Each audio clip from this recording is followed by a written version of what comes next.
पूर्व सरकार पुलिस को राजनैतिक अर्थ बा अस्त्र भाव व्यवहार करुले। राजनैतिक कार्यक्रम में पुलिस को व्यवहार करने सह पुंजीपति व्यवसायी और अपराधी को सुरक्षा देउथला बीजेडी सरकार। हेले पुलिस कर्मचारी समस्या बुझु नथला। एमितिकी पुलिस संघ भांगिबा सह निर्वाचन मध्य कराई दे नथला। बारंबार संघर कर्मकर्ता दाबी करथिले मध्य सुनी नथिले। पूर्व बीजेडी सरकार को टार्गेट करी गतकाली कटक रे आयोजित हाबिलदार महासंघर वार्षिक उत्सव रे एभली कहिसंती मुख्यमंत्री मोहन चरण माझी। से कहिसंती हेले आम सरकार आसु आसु पुलिस संघ निर्वाचन कराइला। एहा सह पुलिस आगामी दिन में मुक्त भावे काम करिवो। सेतिपई समस्त सहयोग सरकार जोगाई देबे बोली कहिसंती मुख्यमंत्री। तेबे एनै बीजेडी रो प्रतिक्रिया मिली पारि नाही। आम राज्यर पुलिस होती बहुत दक्ष।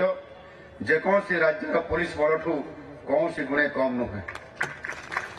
दुर्भाग्यवशत पूर्व सरकार रे राजनैतिक हस्तक्षेप फल पुलिस को निज दायित्व वृत्तिगत भाव करने को दि जाऊ नथिला।